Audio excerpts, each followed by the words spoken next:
I usually tell my students that the preaching moment does not begin when one stands up behind a podium or if one chooses to walk around.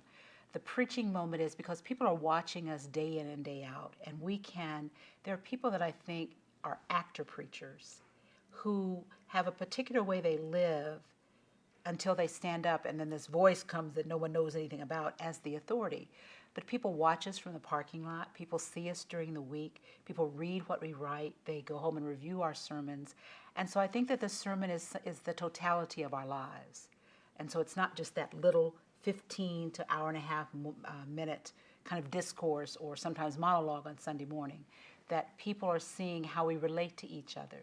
People are looking at how we treat other people. And if we are the conduit for God's message, I shudder at what people think God is all about sometimes, based on how sometimes preachers interact or choose not to interact with their congregations. Like this 21st century mentality we have that preachers have to have this group of people around them to protect them from the congregation because they have this wonderful word that only they have.